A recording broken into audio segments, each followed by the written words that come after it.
I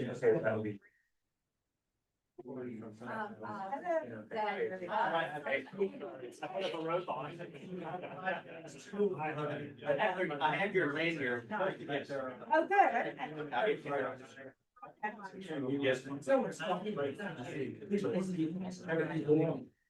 think half everybody around there socialize.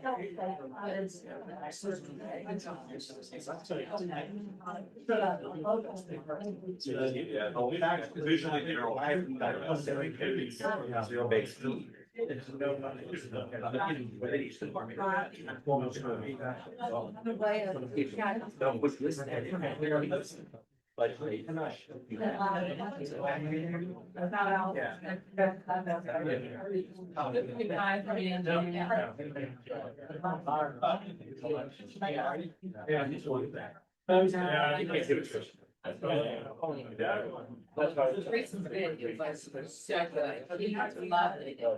Tracy said this just, and, It's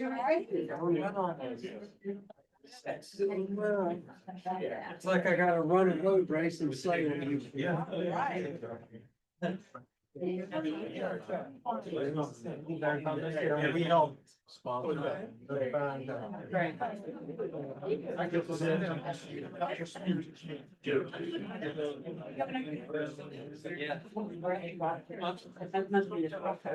We were in Reggie last week. And we're used to getting. Yeah. I worked 11 there. Okay. And I came.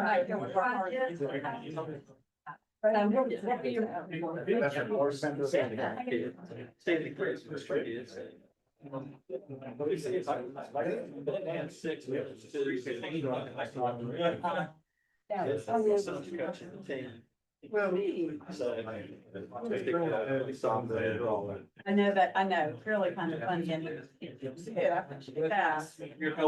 no, that's I asked him to bring, I asked him to bring it because I was gonna be running. You have stuff there next time. Yeah. Pretty good. Very good certain hours.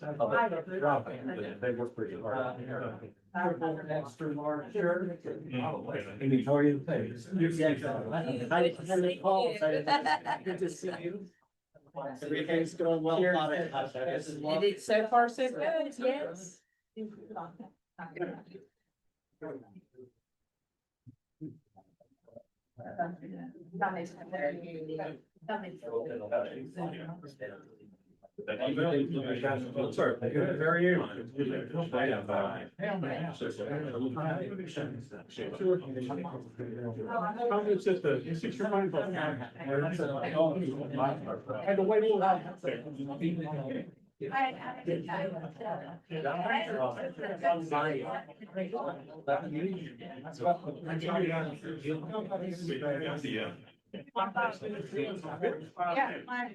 Yeah, my dad's brother. Yeah.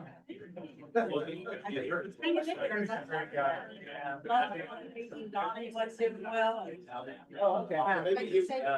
So that's my hot. That's gonna be, and you probably will never be again. Is that same line? Yeah. Yeah. Okay, yes.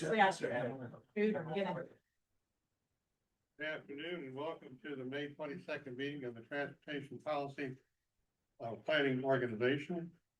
At this time, we'll ask for a roll call. Chairman? Yes, thank you, Mr. Chair. Mr. Tuck, Here. Mr. Nicely, here. Ms. White, Here. Mr. Fidzikowski, Here. Chair North, Here. Mr. Radford, Here. Mr. Volleson, Here. Vice Mayor Dwyer let us know he wouldn't be able to make it today. Mayor Turk, Here. Mr. Holliday, Here. Mr. Lyles, Mr. Stovall, Mr. Price, Mr. Kochu, Here. Mr. Huber. Anyone online? No. Okay. Mr. King, Here. we have a quorum, Mr. Chair. Okay, thank you. Moving on to item 3 on our agenda today, approval of consent agenda items. A, approval of the agenda, and B, action on the April 24th RVTPO minutes on pages 3 through 33. I'll entertain motion and a second. I move. We Second. approve. And is there a second? Second. Second by Steve Fajikowski. All those in favor say aye. Aye. Any opposed? Ayes have it. Thank you. Remarks from the chair. Actually, I think we didn't take a, Oh, yes. let me back up. We gotta amend the agenda to amend today's agenda and add an item 7B. Discussion of smart scale round 6 questions for OIPI consideration at the June RVTPO meeting. Do I have a motion and a second? I move that we amend the agenda to include 7B regarding smart scale. Second. All in favor, say aye. Aye. Any opposed? And the ayes have it. In the meantime, be thinking about questions you can share with Jeremy when we get to that item, so we can collect those for Jeremy and Chris. Folks at VDOT in Richmond would like to have those questions before they come see us in June, so they can be prepared to have a good presentation. Last week, members of the RVTPO Policy Board shared comments with Secretary of Transportation, Mr. Shep Miller, and members of Virginia's transportation leadership, including VDOT Commissioner Bridge, the RPT Director Robinson, and our CTP member, Dr. Ray Smoot, who's here with us today. And we were grateful to have them all representing the Commonwealth. Myself, Mr. Edward Tuck of Bedford, and Ms. Lori Smith of Franklin County all shared our appreciation for existing investments in the region's 6-year improvement program. We also expressed concerns about lack of investments with respect to smart scale round 6, and suggested recommendations for changes to be considered in scoring process for round 7. Representatives from the region also shared general information about growing needs of secondary road networks and specific corridors such as Route 122 in Bedford and Franklin counties. Secretary Miller provided useful feedback on the limits of the Transportation Secretariat to address the region's needs and suggested legislative solutions for many of our concerns. In addition, he discussed the growing prevalence of automation technology and the need to prepare for fundamental changes in the operation of Virginia's roads in the next 20 years. This is an area that has policy board, the technical committee, and RVTPO staff will need to bear in mind in our long-range planning efforts. I want to thank all the RVTPO members and locality staff, including representatives from West Piedmont Planning District Commission and the Central Virginia Planning District Commission, who advocated for our communities. I just want to add to that. There's a difference in suggesting changes for smart scale. Okay, and asking for secondary road funding and asking for improvements along a specific corridor. And so those are the items, the last two, that you need to talk to the local legislative body about. And I know it's election year and you may not know who those people are going to be until after election day, but you need to begin a dialogue if you have concerns sooner than later with the current representatives so that they're cognizant of your concerns. And that same goes true for anybody in the TPO. Because I will echo what Secretary Miller said, they're not a one-stop shop to fix all. They got to get money for the General Assembly. And those folks that represent us can advocate for us if they feel like there's a need.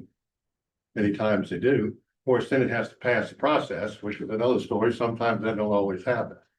But if you don't make your concerns known in the right vein, you may not be successful, and then you'll get frustrated. So you got to step outside the box and have those discussions.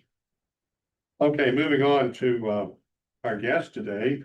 Raymond D. Smoot Jr. is a Chief Executive Officer Emeritus and Secretary Treasurer of the Virginia Tech Foundation Incorporated, where he was responsible for management of assets and real estate development in excess of $1.3 million, including the university's endowment, the Virginia Tech Corporate Research Center, and the Hotel Roanoke. He previously held several vice presidential posts at Virginia Tech, most recently as Vice President for Administration and Treasurer. Prior to returning to Virginia Tech in 1975, he was a graduate research associate at the Ohio State University and served as a legislative assistant in the Ohio House of Representatives and Senate. Dr. Smoot is a native of Lynchburg, Virginia, and earned both his bachelor's and master's degrees from Virginia Tech and his PhD from the Ohio State University. And I'm glad he returned to Hokie Land. We'll forgive him for that PhD there, but recognize and welcome Dr. Smoot. You go ahead and come to the podium, sir, and tell us everything you know and then some. Bill, thank you very much, and thank you all for the invitation to visit with you today. I did make some notes this morning. I concluded out looking at, but I didn't have a lot of good news to say. But I'm going to stick what I believe to be the situation, and I'll do this fairly quickly. Next thing, we get questions. We'll be so later. And I'm delighted to have the VDOT folks in the room here. They know that a lot more about this than I do. I'll just be funny to follow them. Sure. But let's talk about smart scale, since that's the matter at hand. As you know, we're about to move round 6. Smart scale happens every other year. Smart scale was established by the General Assembly to attempt to take a more metric-driven view with the allocation of a large amount, not all, highway money, transportation money in general, other than air transportation.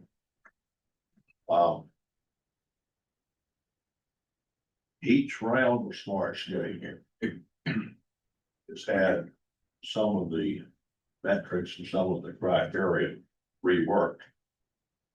There was a big rework for round 6, the most recent round. And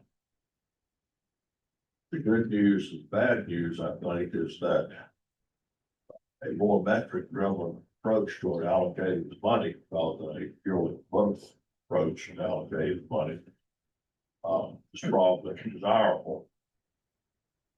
But as with any metric-driven formula, what comes out after the equal sign is dependent upon the metrics for the equal sign. People can take different views of metrics. Round 6 had several issues for it. One was there was less money at the state level to go around. We got up to about, I think, here at 1.8 billion dollars back at round 4 or 5. This round had about $1.1 billion in it. Now, keep in mind that there are 2 pots, smart state. There's a statewide pot, which everybody competes for, and there's the district pot, which is allocated to each district. And that the amount of that allocation to each district is based on such things as road miles in the district. And you know, it stays pretty consistent from year to year on smart scale season. And the Salem district generally gets, in round numbers, 10% the district money. There are 9 districts around the state. The Salem district, based on these metric determinations, gets about 10% of that. This time around, the Salem district got nothing out of the statewide pot. And it is not by itself. There were 3 other districts. In other words, like 4 of the 9 districts got nothing out of the statewide pot. But to everyone's surprise, there's primarily fuel. Northern Virginia got nothing, just like we got nothing. Lynchburg district, I believe, got nothing. Russell district got nothing. One or two other districts got a bit, not a whole lot. The Richmond district got the big share statewide. It may be instructive as we think about the next smart scale round to reflect on what Richmond did, what they put in their request that resulted in them doing so, used well of the statewide pot. I am reluctantly of the conclusion we are more likely to have less money. About we, I mean, the entire Commonwealth, future than we've had in the past. Why do I say that? For several reasons. One is the large federal distributions, part created by COVID, part created by political considerations, are essentially gone. Number two, state does not have the resources, will not be have resources over the next several years that's had in the past in absolute terms. And why is that? Well, the big one is inflation. Any highway project, wherever it is in the state, has experienced great inflationary costs. You know, if it were $30 million project, that's what set aside for. All of a sudden, it's a $43 million project. That's purely inflation. That's not because the project got there. We had to appropriate just this past year $100 million additional, so we can do the paving work rather than the counties, towns, cities. Cost of asphalt went up like, and this was almost a year ago now. It was up 25–30% year to year. So, you know, there's going to be a lot more competition, a lot fewer funds, I think, going forward. There's one other matter out there that is a can kicked down the road by the last several administrations from both parties. That is that while there's been considerable growth in highway projects in Virginia, there has been no associated growth, no growth in maintenance funding. Think about it this way.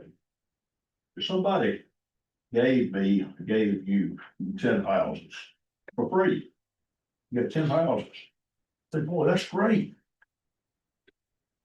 And basically everything goes along reasonably well for a year or two. And all of a sudden you got to replace the roof on 3 of those houses. Plumbing has gone bad. Well, you know, going down the list. Well, all of a sudden, maybe getting those 10 houses doesn't look so good after all. Maybe you got a financial problem.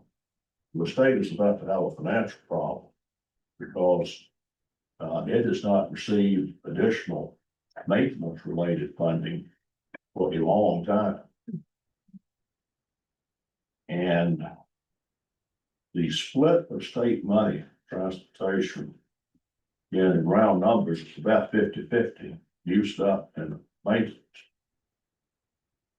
I think we're going to see those numbers change more like, this is just my opinion, 30% new construction, 70% maintenance going forward. Now, the good news is that'll keep things in very decent condition. But the bad news is that the problem will not be as much new construction, new projects as they have been in the past. As I said, the Salem district got a $64 million district grant funding. All the districts in aggregate got $694 million. That's all kind of together. So that's about that about 10% number. And I think, 380 some million went into a statewide pot. Which we just said, everybody knows we got none.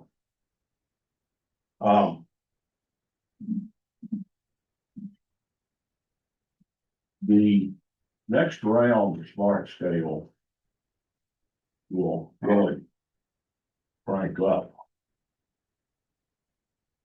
in January. With the new administration, whichever administration it is, the new administration coming in. And I think we need to be thinking about what we need to do to better lift up the needs of this district to be more competitive in the next round. Now, there have been changes, as I said, in every round, you know, in metrics or process. I suspect there will be a gain, although I don't suspect it will be major as it was this time. But what do we want to lift up in the process, in the metrics, that would give us additional support by our needs here? I think we need to think about that. You know, there are several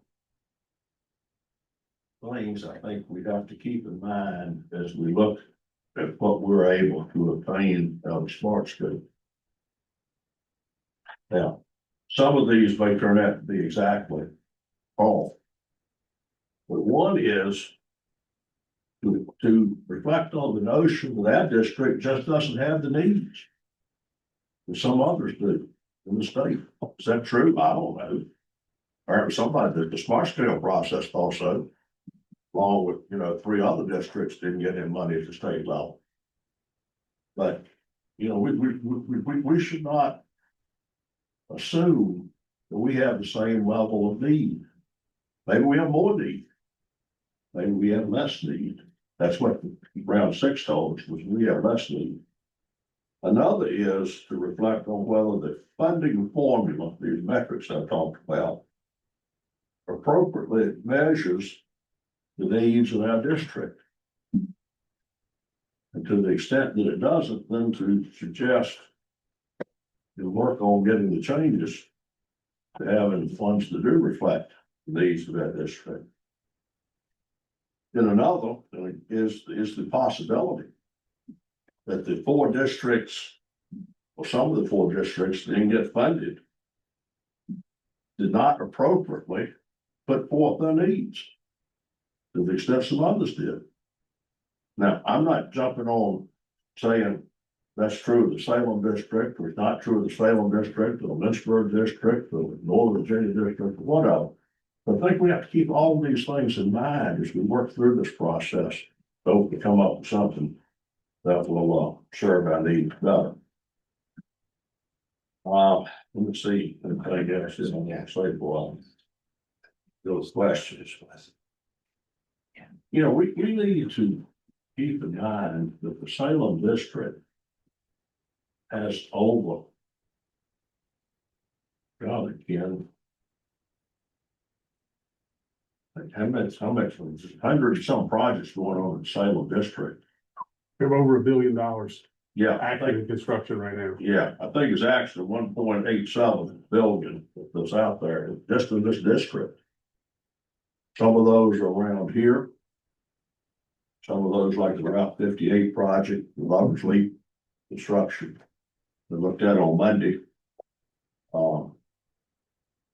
Which are not smart scale projects. That was an A.L. Philpott project back when he was Speaker of the House, and he busted the political resolve to get that through 20 years ago.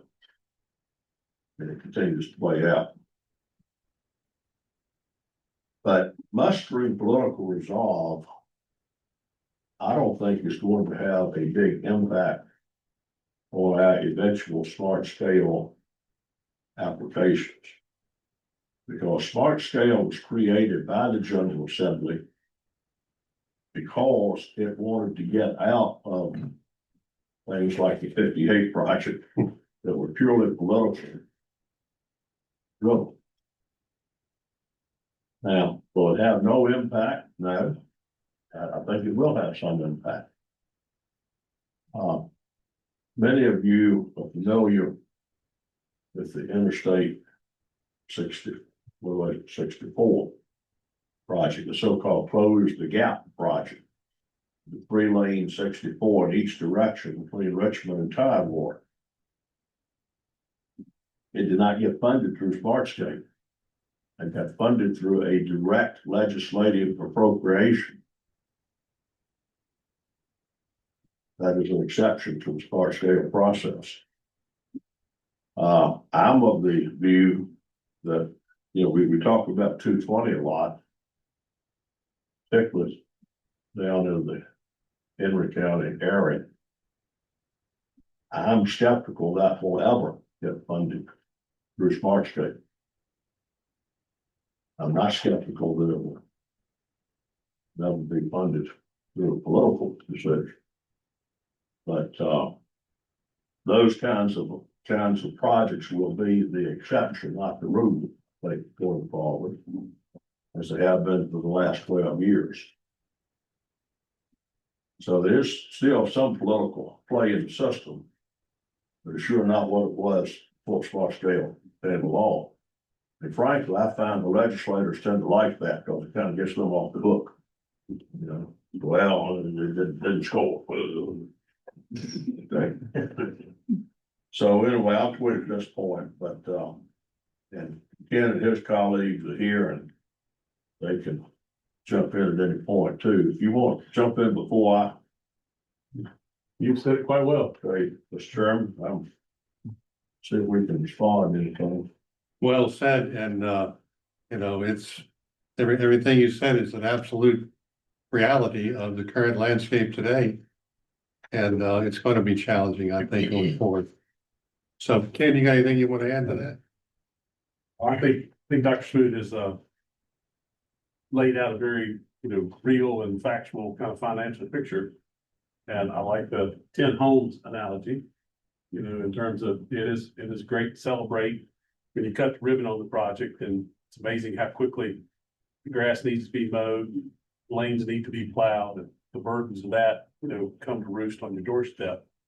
The one piece that we share with Bristol and Stanton that I'll add to Dr. Smoot's comments is that we have, we're certainly seeing the activity on 81 construction wise. It's a benefit of the 81 improvement program, whose funding really came about from some truck fees and regional fuels. You may recall there was a push for counties to be able to move away from that. Some didn't want their regional fuel being tacked on regional fuel, and instead of letting those counties off, you recall General Assembly put regional fuel tax on all counties, and that regional fuel money for those counties that 81 runs through, and for cities that are a part within those counties, i.e. the city of Roanoke, others like that, those regional fuels monies goes to the I-81 improvement program. Other counties that are not a part of that I-81 or not a part of the Transportation Authority in Northern Virginia and Hampton Roads and the like, then those monies go back into the district grant money, what we call the supplemental district grant.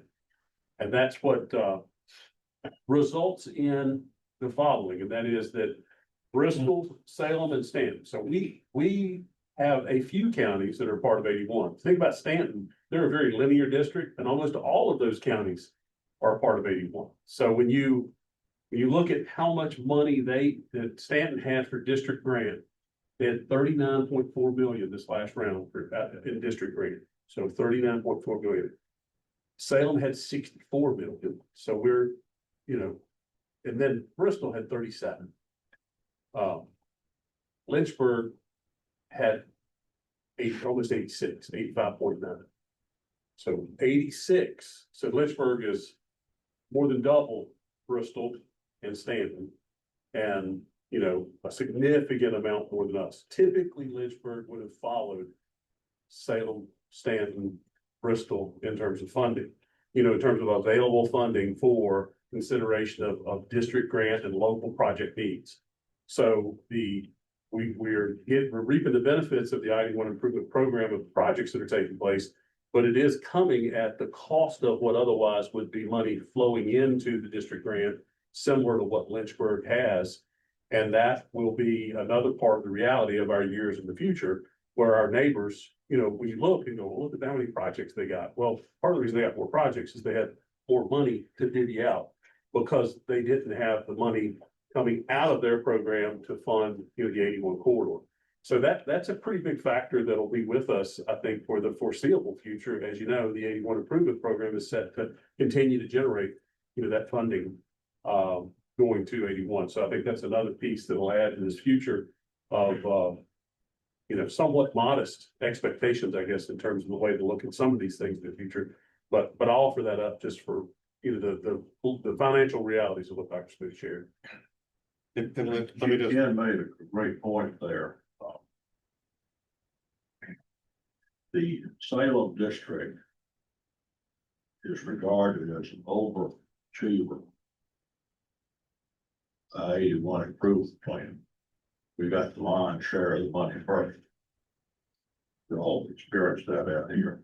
Experienced a lot more. Over the next 10 years, as it moves on up toward Roanoke, or Valley-Alleghany comes down the mountain. After that, as well as going on out to Daleville and that worked. Franklin Pier Parents, so near the Daleville, what I call the Daleville action, Cloverdale action, I guess it's like tropical action. After that, I think most of the money is going to go other places for 81 outside this district. We're still going to be paying for it. This again just poured out through fuel stacks and allocations.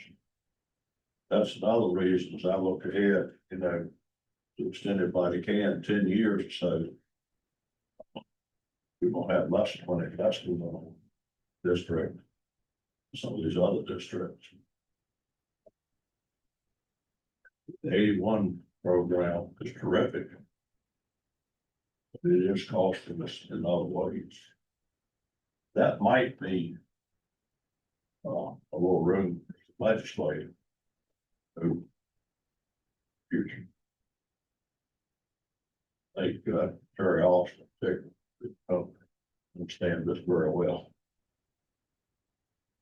So we're not so bad off after all on the one hand, but everyone was kind of sad they didn't get anything on the other hand with just the smart scale applications. And I noticed the other day, Northern Virginia, their Board of Supervisors in Fairfax has written to Secretary Beller because they didn't get anything either. So, maybe there'll be some changes, a few maybe, but I don't know if we're going to go back to the original book of metrics that we used to enjoy. And another thing, Dr. Smoot, Secretary mentioned about Hampton Roads Bridge Tunnel. You remember how much that project was and what the maintenance is going to be once it's finished on a yearly basis? Well, the project was a 3-point-something billion dollar project.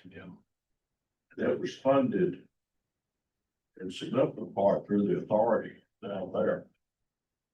But there is no maintenance money. It's just thought to be at least $50 million a year. Yep. And the first year or two, you might have had to spend that. But you will. Sooner than later. Tunnels are expensive. Does anyone else have any questions?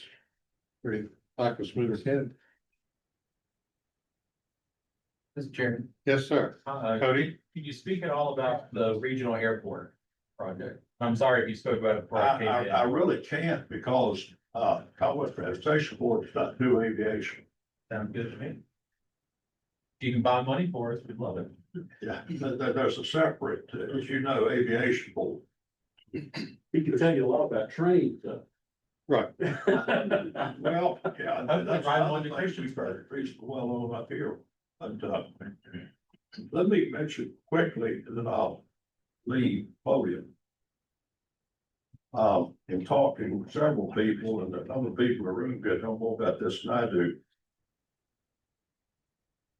Some have wondered if the category we already worked against us a smart scale, there are 4 categories that give different weights to the metrics. And again, my impression is that each area can essentially decide which one it wants to be in. It has to be approved at state level, but I know Steve, a year or two ago, probably 2 or 3 now, Montgomery County changed part of the county into a different category. And that's something I think you all should look at for the next round, because whichever category you're in, I think you have significant control over that. So where would it be better to be? I mean, for example, one category might give 20% of the points to safety. Another might give 40 points to safety. But if you have a lot of crashes, might be better to be, play into the safety equation. Congestion is another category. We will never do as well in congestion as all that Virginia does, which we should all be thankful for. But to what extent we want to play with congestion and these different categories, Megan understands these real well. Got different assignments, within each category. So take a look at which one we think would be most helpful in what we're trying to do. Another is, this may not be good advice, but I think that being able to break projects down into components be helpful. Nobody's going to get a $200 million project funding as far as today. I don't care what the metrics are. It's just not going, nobody's going to get that big of a $1 billion pot. 20% of it, one place. So can we break these projects down smaller? Now I know that the state has tended to think we shouldn't do that. They may be more receptive to it after they get acquainted with the upcoming financial challenges that they're going to have. And then you keep in mind that gasoline tax matter that Ken brought up, that, we're all paying into that. Part of that's going to the 81 improvement program, which may be great. But we're still going to be paying into it from the 81 improvement program. There's maybe not very much going on around here, but it's still going to cost us. So do we have any potential remedies for that as we look to the future? I think it's worth looking at. So, but Thank you very much, Dr. Smoot. Yes, Barbara. I wanted to give VDOT a shout out for their expedient work on paving US 58 in Damascus.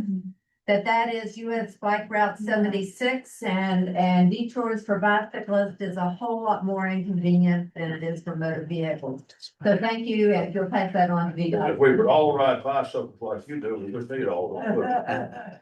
Excuse me, Dr. Smoot, Jeremy's got a question. I apologize if you, but from a legislative perspective, one of the things I was wondering is, at the CTB meeting, Secretary Miller sort of described, I guess, 2 legislative remedies, and one is sort of what you described, like project by project opportunities. But he also talked about the overall structure, the buckets, right? The way that money is appropriated and the legislation that determines what goes into maintenance and construction, et cetera. I don't know if you had a sense of, is one of those legislative remedies maybe worth pursuing more than the other? Obviously, one has a universal impact and one has a local, but I think breaking projects down has more potential. So my sense, I could well be wrong. It's a Commonwealth is going to find it has less money floating around in the foreseeable future than it has in the foreseeable past. And, a lot of stuff outside of transportation come into that discussion. So I think that there will not be a major favorable reordering of state financing transportation. I think they may find attractive the ability to do some smaller projects. Thank you very much.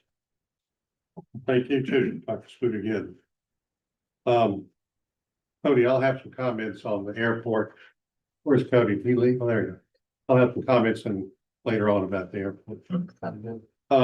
Moving on to item 6 on the agenda, approval of the fiscal year 26 RVTPO Unified Planning Work Program found on pages 34 through 64 of your agenda package. Chair recognizes Allison Stinnett. Allison? Thank you, Mr. Chair. Hello, everyone. Thank you. Okay, so now is the time to approve our RVTPO Unified Planning Work Program. So as you can see above here, there are activities. So these are some of the newer activities that we will be either we were requested to do or something that has came out of other projects. So that is a list above there.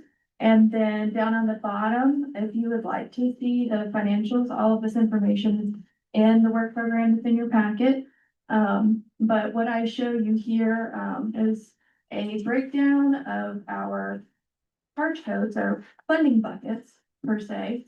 And then the totals for PL and 53, and then totals overall for what we have been able to program for our current and foreseeable future staff. So that is where we are at right now. Do we have any questions? Any questions for Allison on any part of the work program? There being none. Anything else to add to your comments? No, sir. There being none, do I have a motion and a second to approve? Motion to approve. So I have a second. Second. Okay. Well, motion and a second, all in favor, say aye. Aye. And item 6 stands approved. Item 7, congestion management process for FY 26 found on page 65. Chair recognizes Jonathan Stanton. Thank you, Chair. Good afternoon, I'm RVTPO. I'm here to provide you an upcoming information about an upcoming update to the congestion management process that will begin in the fiscal year 2026. So just a little bit of background. Some of you may be familiar with this. I provide an update on here to the TTC and the TPO.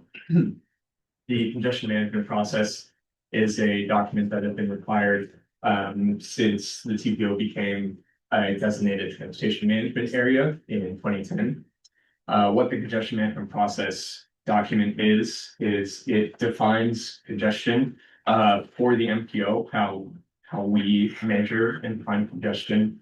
It defines corridors that we're particularly interested in for whatever reason. In the previous plan from 2020, that was priority corridors and corridors of concern. It outlines regional objectives and then it outlines strategies to reach those objectives as they work. In the 2020 update, those strategies were kind of in 2 buckets. They were in land use and transportation demand management. The CMP was last updated in 2020. That is now 5 years ago. It is 1 pandemic ago. It is many transportation projects ago, and it is many changes in how we move around the region, what the patterns of movement are like, and how we get around to often. So there has been substantial changes since the last one, in addition to just the passage of time. Each year, we are required to provide an update on the CMP, and it includes an update of progress on the strategies that we have set out and all the goals that we have, and present new congestion data as well. So this update is to let you know that we will begin updating the entire congestion management process starting in July. We are going to update every aspect that I kind of mentioned that the previous 2020 process had. So we will review the methodology for measuring congestion in the region. That's how we see it. There are a lot of ways to measure and consider what congestion looks like. Because it doesn't have a formal standardized way of measurement. We'll review and update priority corridors and corridors of concern. The names for that may change. A lot of these priority corridors have many projects that have been completed or are in progress on them. So it's important to review them and determine whether they are still considered priority corridors, or if there are other roads, corridors, things like that, that have become more important in the 5 years since 2020. We'll also review and update congestion management strategies and implementation, and how we're going to implement those, and how we're going to measure progress on those as well.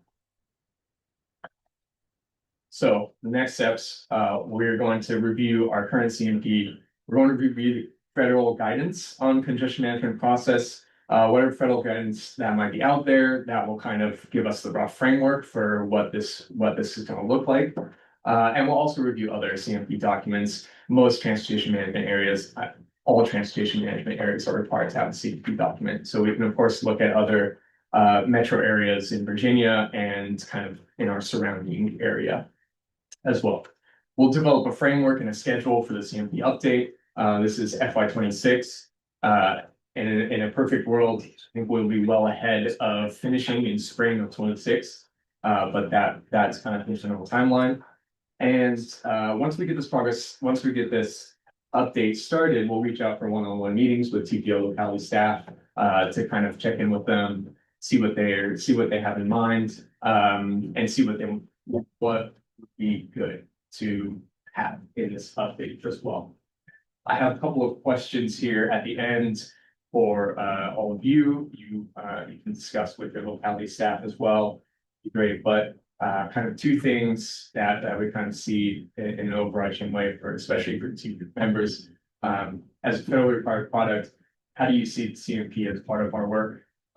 Again, this is federally required, but that doesn't mean we just have to create an update and have it sit there. How do you see it working for us? And also, how do you see it working for you as well? So just something to keep in mind.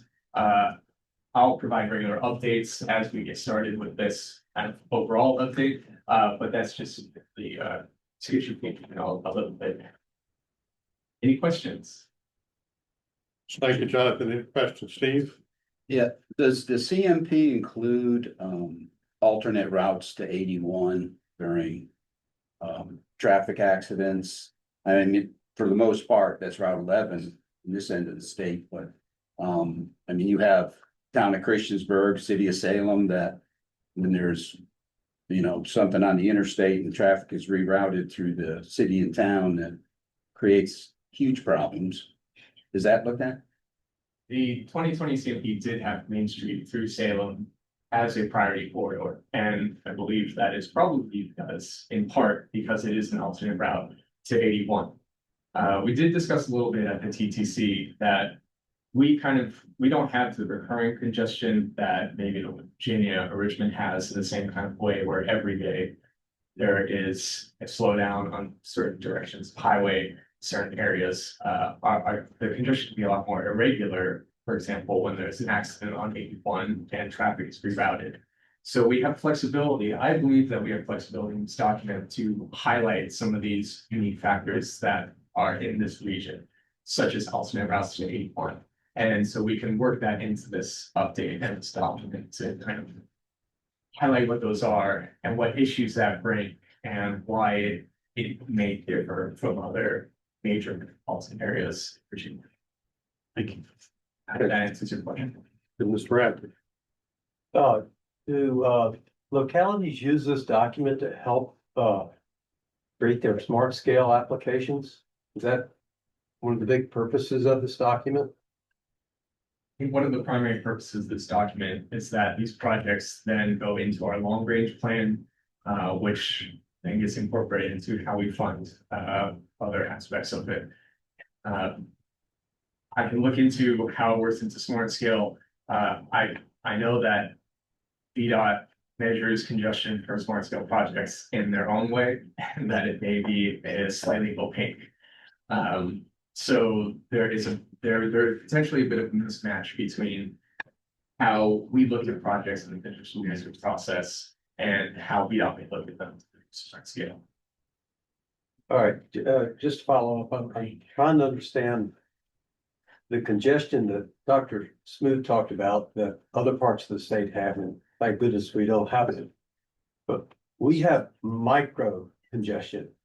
And I'm not sure that's an official word used in that document, but my day job is construction, and I go around a lot of these counties and I see all these little roundabouts. And we get a lot of funding through Smart Scale with those roundabouts, I believe, and they help with those congestions. I mean, there's a couple in Franklin County, we got a couple in Roanoke County. I'm just thinking of a different strategy to how to go after micro congestion and not macro, because that's our bread and butter. To keep the traffic moving around these little hubs. I don't know if Ken, if that any of that. No, I think you're right, you're absolutely right. Localized congestion versus, corridor wide. And certainly the point of the detour 81 that generates corridor wide when you have an incident on 81. John, the thing you mentioned about the smart scale measure and scoring of congestion as compared with the way in which it might be approached in the congestion management plan, perhaps the time has come, or within that document, there could be, and with the consultants that you might have helping put together the plan, perhaps there's a section where that could be discussed and kind of better understood by those that, by the document itself. Because we do use some tools, in Smart Scale that take advantage of probe data, all these phones and things of that nature, to really get at congestion in a little bit more global way, so that you're not going down to every link and every road in a massive, network fashion. But it ends up being a slightly different measure of the way in which you're looking at congestion. And somebody that's really putting together this type of approach of documentation of kind of discussing a little bit of those two, the differences and how we need to better understand the interplay between them, I think would be very beneficial. So Yes, I think so. Anyone else? John, real quick, when the policy board's thinking about this, should they be thinking just about corridors or section of corridors within the MPA, or should they be thinking about corridors that might fall outside the MPA? And I'm thinking about like Mr. Top in 122 and some of these, that there's a potential impact, even if it's not immediate congestion, how we think to define it, but that there may be some sort of impact or overflow or something into the MPA boundary. Yes. This plan does technically just cover the MPO area, and that is where the majority of our data covers. If there may be spillover effects from adjoining routes that kind of affect the MPO area, that's certainly something that we could and should look at to incorporate into it. Thank you. No more questions. Thank you, John. Jonathan, appreciate that. That was item 7A. We move on to item 7B, which was added at the beginning of the meeting. Discussion of Smart Scale round 6 questions for OIPI for consideration at the June RVTPO meeting. What Jeremy and Chris would like is your input on specific questions or general questions. You can either give them to these folks today, or you can send them in so that we can get them to the folks from VDOT in Richmond that are going to meet with us at the next TPO meeting. What's the cutoff date for those questions? Do you have one? Mr. Chair, there's not a specific cutoff date, and just to provide a little bit more background, Dr. Smoot just suggested we try to get Brooke Jackson with OIP here today. They are, I think, in Danville as we speak, so they were not able to make it, but I spoke with Roanoke Dave from OIP. They're really eager to come and talk to us in June, but they would like to be prepared with some specific questions. And these are the folks that are kind of the masters of that smart scale, the mechanics of the smart scale scoring. So this is an opportunity to feed them. Some of the things I think we talked about today, we've certainly got some notes, but if there's some specific questions we want them to be prepared to answer in June. This is an opportunity to get those questions to them. So we wanted you to, the policy board to be able to discuss that a little bit today, but we're also happy to take those and collect them and send them on to Roanoke and Brooke in the next couple of weeks. I think one of the things that might help, I don't know if it can be done before then or not, is we need to look at the list of projects that we submitted from the TPO and the regional commission and ask ourselves which ones were safety weighted or that we might prioritize resubmitting those going forward in the future. That might also be something for the TTC to look at as well, because we just can't take projects and just throw them out there. And if they don't stick, we don't get the money. We just wasted a project submission. So it needed to be maybe a little bit more deliberate about what we decide to put in there. And maybe we'll get some things back, like Dr. Smoot said, on safety versus congestion. But we aren't really congested. I'm even thinking if you put on 460 East out of here, some roundabouts, it might keep things moving a little better. I don't know. We take a spotlight out and just put a roundabout in. I know kids come to, they wish I had. Anyway, the more we build apartments and houses on these corridors, whether it's in the county, the city, or wherever, the more traffic we're gonna have. It's just that simple. And it's usually during the 7 to 9 period in the morning and the 4 to 6 in the evening. So, and what does that do? Well, I don't get on 460. I cut through Elm Avenue and go down through Michigan, zigzag back until I get to 460. Then I go about a mile and make a left turn. So you have to be strategic in how you get around that. Who had a question over here? Yeah, Barbara. VDOT has advertised public input until June the 2nd on 3 projects in our area. They are targeting traffic congestion and safety and pedestrian and bicycle accommodations. One is the Melrose Orange Avenue area. One is 220 alternative 220, and the other one is in Christiansburg. The surveys, I think, Ken, were very well done. I'm hoping that they came from VDOT, but I thought. Yeah. So I suggest that you all respond to them. Yep, I did. Good point. Thank you for bringing that up. Yes, good. Mr. Chair, I will say that I think there's been 2 questions and 1 comment about a corridor that I think actually play into the visit from OIP that I think maybe one was a great question that was asked about the congestion management plan and how does that differ in terms of the information that is and how it's looked at within SmartScape. And I don't know how much of an answer you get with that from a technical answer, but perhaps asking the question of how that process of the work that we do in our various MPOs of developing a congestion management plan and either the congruence or lack thereof of how that aligns with SmartScale, and if OIP has looked at that and has any guidance, because we're in the process of updating our congestion management plan. So that might be a great question to ask them about. The other, I think, question that came up or comment was about taking these larger projects and figuring out a way to break those out. I think the guidance that came this past year, the changes in SmartScale really put it at the completion of the OIP, study and the identified, what's the term I'm looking for? The recommended approach or the final scenario. What did it make them? The priority recommendation. Yeah, it's basically the recommendation that comes out of the OIP study of the corridor, that had to be the basis of the application. And in many cases, that recommendation is all of the recommendations piled into one, which makes it that very expensive option, right? So the simple thought that perhaps that's not the recommended alternative because of the financial feasibility of the fact that you can't eat that elephant in one bite.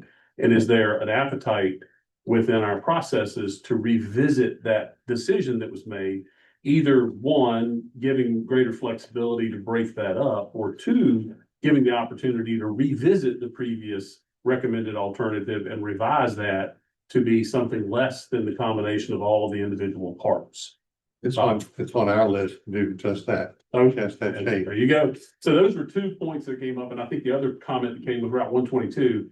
And certainly we've got a unique anomaly in our area in that when you are on the Bedford side of, 122, you are, encompassed within the MPO area, you're part of the regional network. So 122 is a part of that priority network. But as soon as you come across into Franklin, that is not part of the MPO area in Salem districts, on this side, the Roanoke Valley side.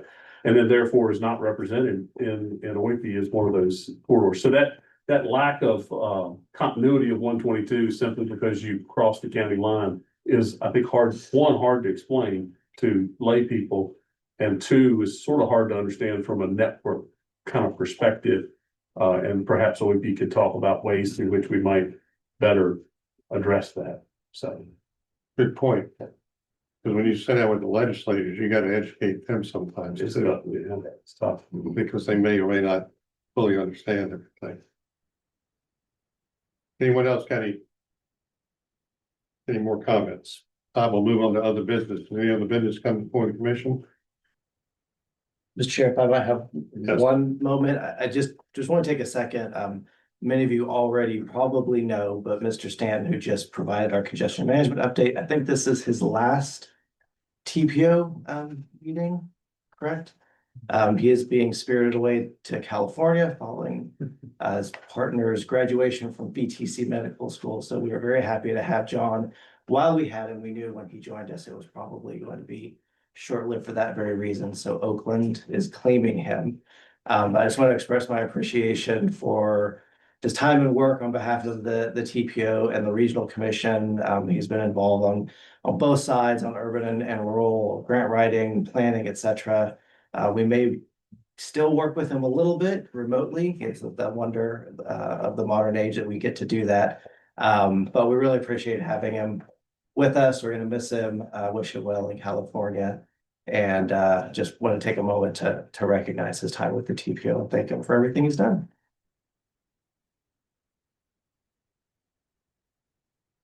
So you're going to Oakland, you're gonna know a lot about congestion in the. All right, let's move on to item 9. Comment period by the RVTPO policy board members and of the public. Is there any comments from any of the policy board members? Or anyone here from the public? Yes, I would just say, I'm not exactly sure that this will get encompassed. Ken's comments about 122, but the TTC has convened a subcommittee to study Franklin County's application and their request to amend the boundary. So we're gonna get hot and heavy in that work next month. Take a tour of the corridor that they're proposing to add in, look at the business park. Steve Sandy's doing a lot of the background work on that. So our hope is to have a recommendation to this body either at the August or September meeting. thank you very much. Appreciate that update. I was gonna ask you about that later today anyway. Anyone else?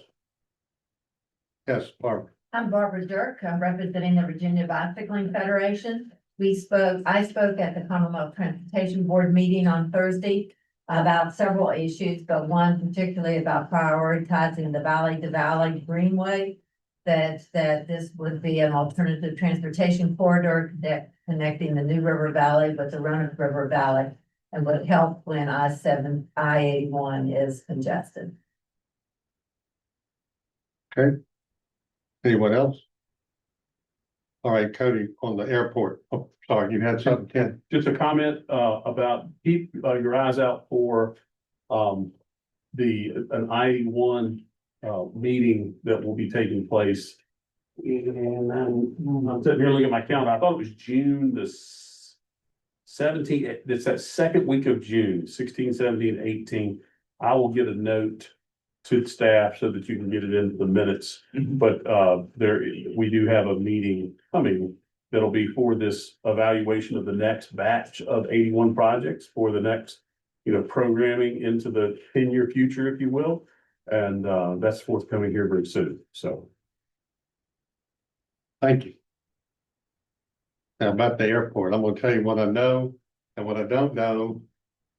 I'm looking at the airport rep down here, you can fill me in on it, but so funding wise, the governor put $20 million no interest loan for the Roanoke, Blacksburg Regional Airport.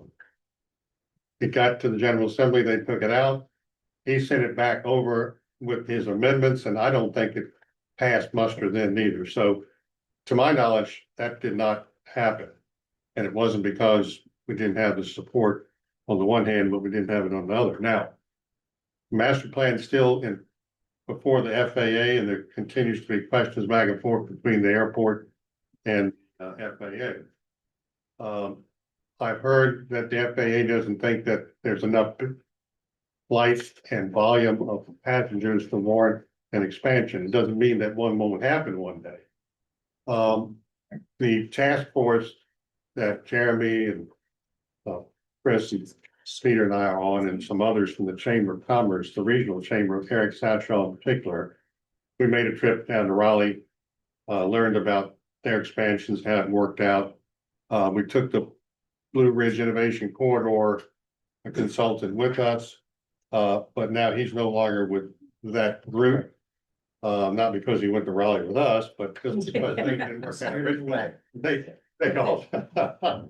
also, the BRIC asked for $4 million, and I think there was a bill, I believe Terry Alston put the bill in to get $4 million to study that corridor, because they've taken the governor and Secretary of Transportation and Dr. Smoot down that corridor. They didn't get the approval of the $4 million to do the study for the 58-mile segment that could help improve that.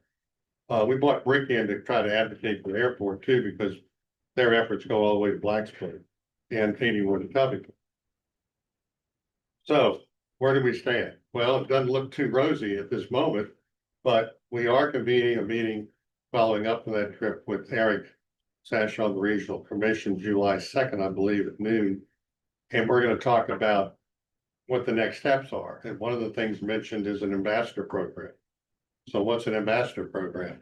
Well, be careful, you might get tapped on the shoulders if you have an ambassador. But the big challenge is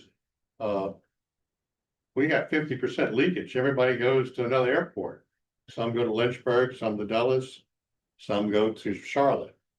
And that 50% leakage doesn't get counted. And FAA can tell you how many people is flying from here to there. There's all kind of data systems. So when you go down to another airport, we don't get credit here, even though you live here. Another airport does. So we had a flight to Nashville. We don't anymore. It didn't work out too good. We got one to Sarasota. It's doing pretty good. We hope it stays that way, because if it don't, we might lose that. So if you're going to Florida, think about those trips, especially year round, not just necessarily in the winter.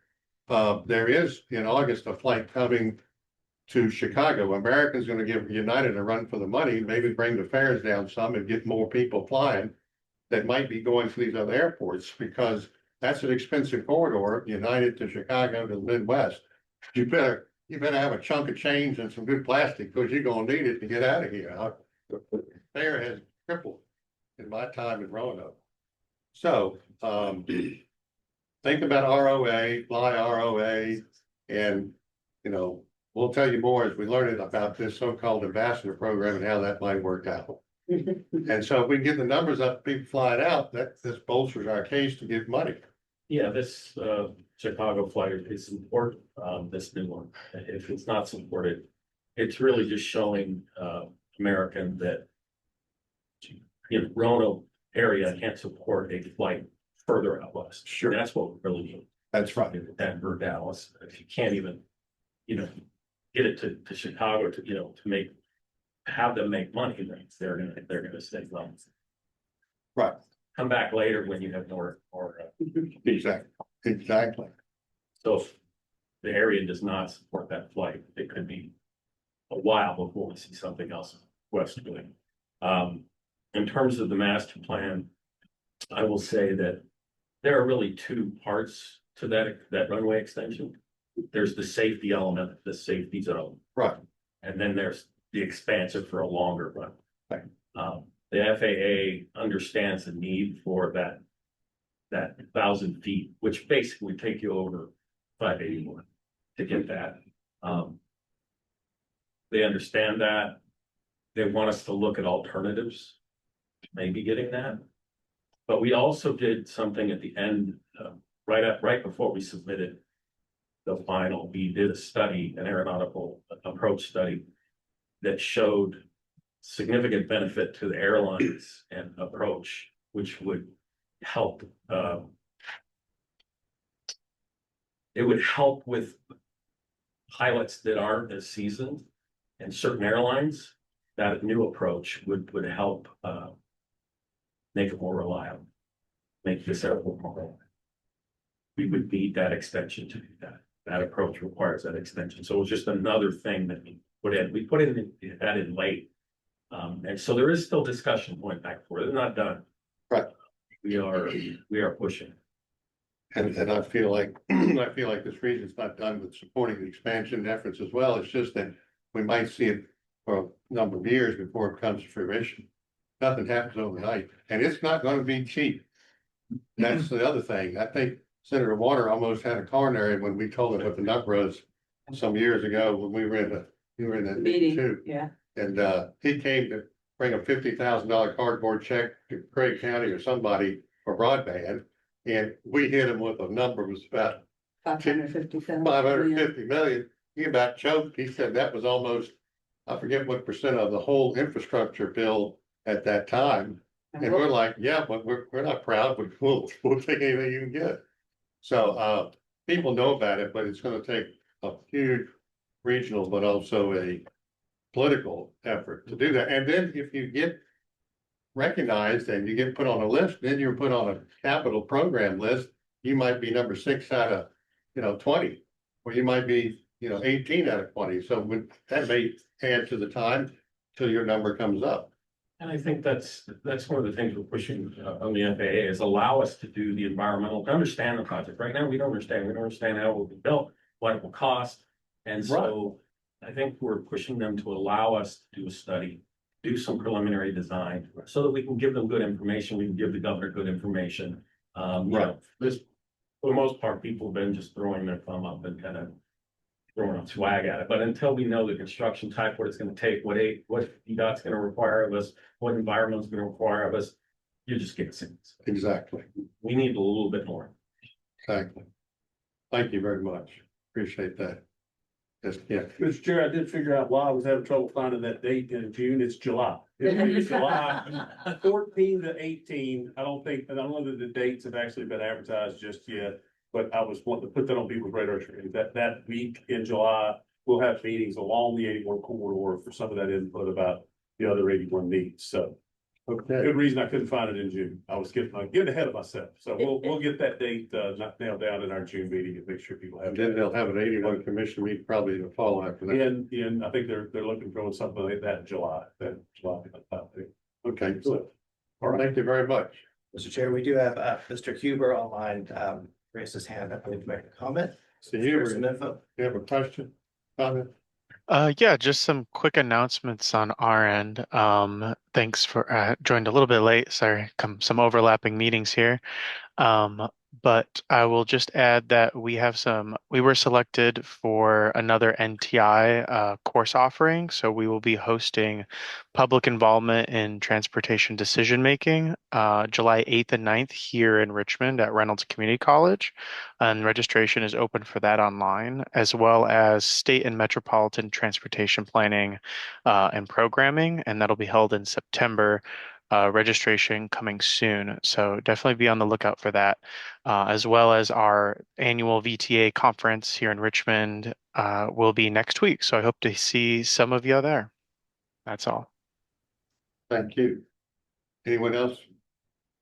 Going once, going twice, item 10, do I have a motion and a second to adjourn? Move to adjourn. Second. All those in favor say aye. Aye. Ayes have it, and we stand adjourned. All right. Jimmy's trying to